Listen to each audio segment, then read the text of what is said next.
Local और global का concept यही है कि हम एक वेरिएबल को जो कि फंक्शन या क्लास के अंदर हो, उसको हमें फंक्शन या क्लास के बाहर भी एक्सेस करना है या वैल्यूज को पास करना है फंक्शन या क्लास के अंदर। दोनों ही सिचुएशन में हमें उस वेरिएबल को ग्लोबल बनाना पड़ता है।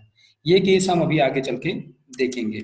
इसके अलावा पाइथन में वेरिएबल्स को असाइन करने के कुछ और तरीके हैं कि एक बार में ही हम कई सारे वेरिएबल्स को सीक्वेंस बाय वैल्यूज असाइन कर सकते हैं। जैसे कि अगर हम यहाँ पर ए कॉमा बी कॉमा सी करके हम देते चले जाएं तो ये क्या करेगा, वैल्यूज को असाइन करता चला जाएगा। A comma B comma C equal to हम जो भी वैल्यू देंगे 10 20 30, ये क्या करेगा, इसको वन बाय वन वैल्यूज को असाइन कर देगा।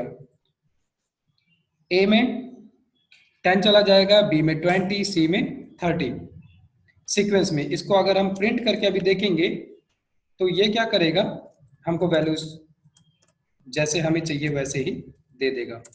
तो हम प्रिंट के अंदर एक साथ सारी वैल्यूज को भी चेक कर सकते हैं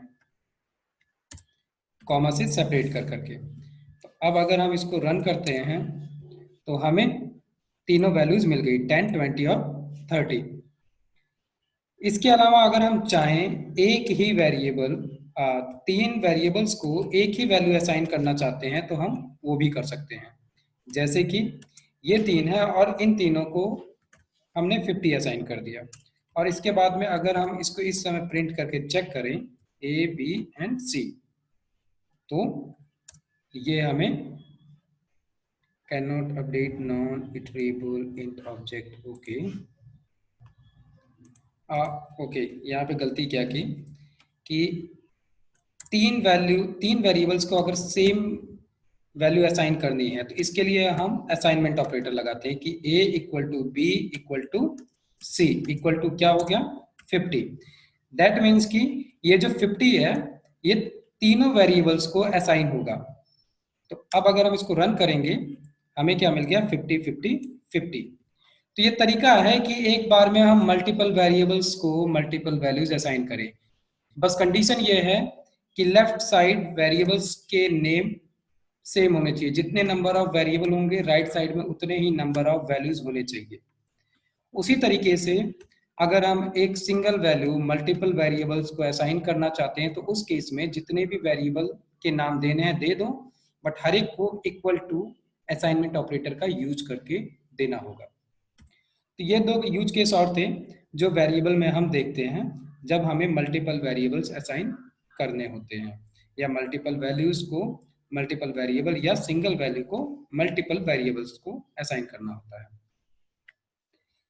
इसके अलावा अब अगर हम बात करते हैं डेटा टाइप की, तो डेटा टाइप में हमने क्या देखा कि अभी हम इसकी बेसिक नॉलेज केवल लेने वाले हैं, हम पूरा कवर नहीं करेंगे, छोटी छोटी चीजें देखेंगे। जैसे कि हम स्ट्रिंग की अगर बात करते हैं तो पाइथन के अंदर हमको कैर नहीं मिलता है, यहाँ पर सिंपली केवल और केवल स्ट्रिंग मिलता है। चाहे हम एक सिंगल कैरेक्टर दें या चाहे नंबर ऑफ कैरेक्टर्स दें, हमें यहाँ पर सिंपली स्ट्रिंग मिलता है। और स्ट्रिंग जो होता है ये वैल्यूज को इंडेक्स के फॉर्म में भी रखता है। हम आगे चल के जब प्रिंट करके चेक करेंगे तो हम ये देखेंगे कि कोई भी स्ट्रिंग अगर हमने लिखा है, मान लो कि हेलो लिखा है, उसका H E L L O अलग अलग हम लेना चाहते हैं, फेच करना चाहते हैं, तो हम बिल्कुल कर सकते हैं with the help of index. वैसे ही हम इसके बाद में पढ़ेंगे नंबर सिस्टम। नंबर सिस्टम में हमको तीन चीजें मिलने वाली हैं। सबसे पहला इंटीजर नंबर, ये क्या है, हर एक पॉजिटिव एंड नेगेटिव नंबर्स जो हैं वो सारे के सारे विदाउट डेसिमल वाले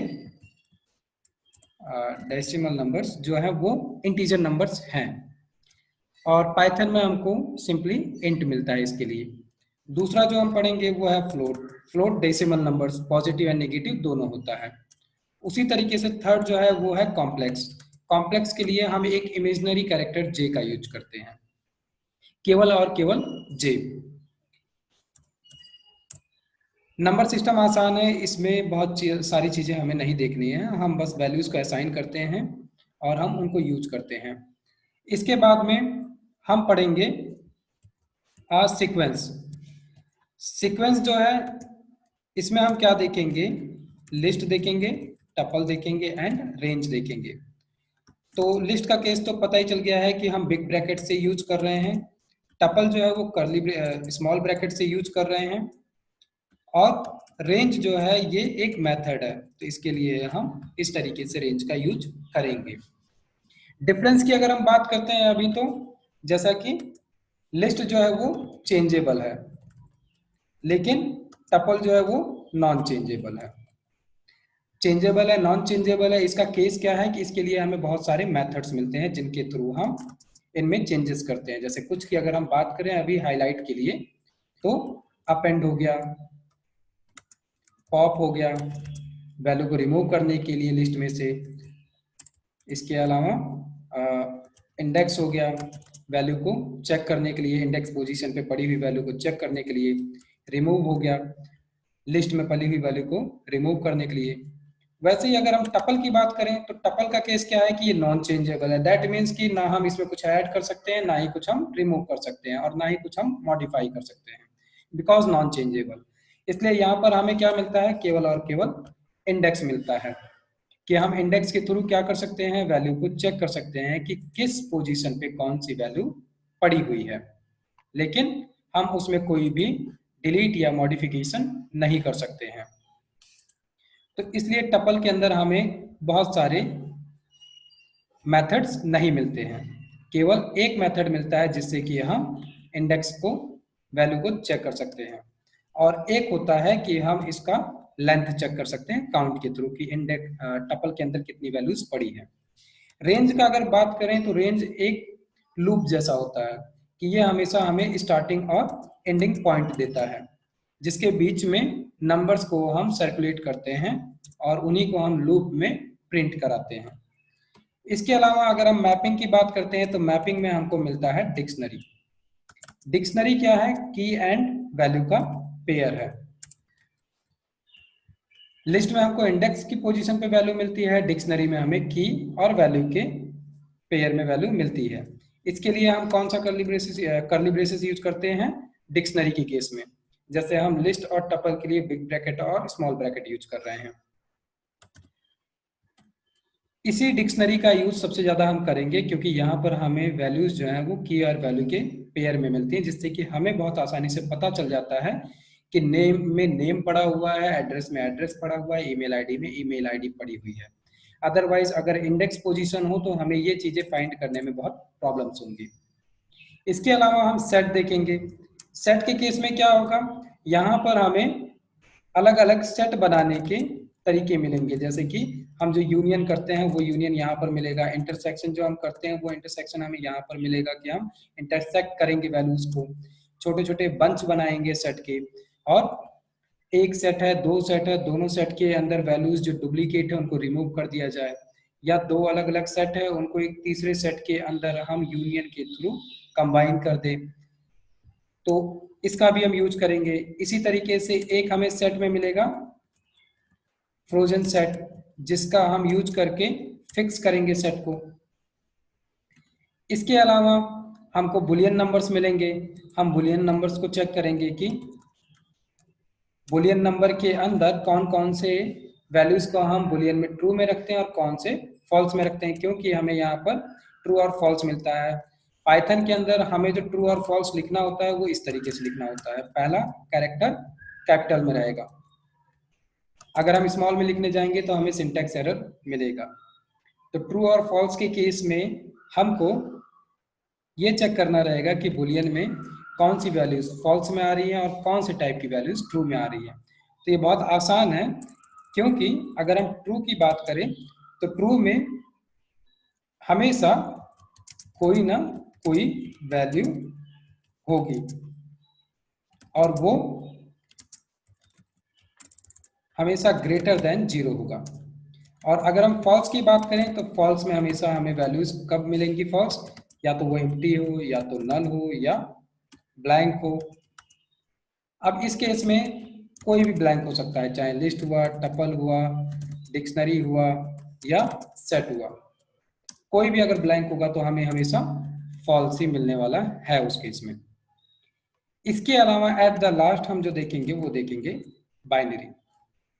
बाइनरी के केस का यूज किया जाता है यहाँ पर क्योंकि हमको जो वैल्यूज आ रही है उनको कन्वर्ट करना पड़ता है। जैसे कि इसको हम यूज करेंगे जब हमें इमेज अपलोड करना होता है, तो उस केस में हमें उसको बाइनरी फॉर्म में पास करना होता है। तो हम इमेज के लिए बाइनरी का यूज करेंगे, या फिर हम बाइनरी एरे पास कर सकते हैं, उसके लिए हम बाइनरी का यूज करेंगे। तो ये जो केसेस हैं ये हैं डेटा टाइप के केसेस, और हम जो कल कवर करेंगे वो हम नंबर सिस्टम, कास्टिंग, स्ट्रिंग, इन तीनों को देखेंगे। क्योंकि ये जो डेटा टाइप्स का कॉन्सेप्ट है ये सारे के सारे इंडिविजुअली अलग अलग बड़े बड़े टॉपिक हैं। जिसमें कि स्ट्रिंग की अगर हम बात करते हैं तो स्ट्रिंग के बहुत सारे प्री डिफाइंड मेथड्स हैं जिनकी मदद से हम स्ट्रिंग को फाइंड आउट करते हैं, स्ट्रिंग को रिवर्स करते हैं, स्ट्रिंग को मॉडिफाई करते हैं। उसके अंदर कोई कैरेक्टर है तो हम उसको चेक करते हैं, हम स्ट्रिंग की लेंथ को काउंट करते हैं, उसके अंदर हम रिप्लेसमेंट करते हैं कि कोई स्ट्रिंग है उसमें कोई एक कैरेक्टर मिल रहा है जिसकी जगह पे हमें कुछ और कैरेक्टर रिप्लेस करना है। तो इसी तरीके के बहुत सारे हमें सब मेथड्स मिलते हैं स्ट्रिंग में जिनको कि हम यूज करके देखेंगे।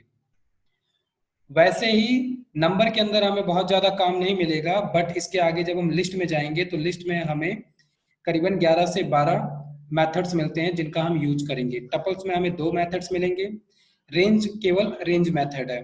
वैसे ही जब हम मैप में आएंगे तो डिक्शनरी में भी हमें करीबन 10-12 मेथड्स मिलते हैं जिनका कि हम यूज करके देखेंगे। ऐसा ही सेम केस होगा सेट के साथ, कि सेट में भी कई सारे हमको मेथड मिलेंगे जिनका कि हम यूज करके देखेंगे कि क्या क्या वर्क ये कर रहे हैं। सेम फ्रोजन के लिए भी है। बुलियन के केस में हमें केवल और केवल क्या मिलेगा, एक बुल मेथड मिलेगा। इसी की मदद से हम हमेशा ट्रू और फॉल्स को चेक करेंगे कि वैल्यू अगर है कुछ आ रही है ग्रेटर देन 0 है दैट मीन्स कि वो ट्रू है, और ट्रू का केस है तो हम कंडीशन में यूज करके ट्रू के केस में जो करना चाहते हैं वो हम करेंगे। तो हमें यहाँ पर sequence, set, map and string, इस पे बहुत ज़्यादा ध्यान देना है क्योंकि इन्हीं का यूज आगे चल के हर एक सिनेरियो में होना है। तो अभी के लिए हम यहीं पे इसको स्टॉप करेंगे और कल हम स्टार्ट करेंगे अपना स्ट्रिंग से।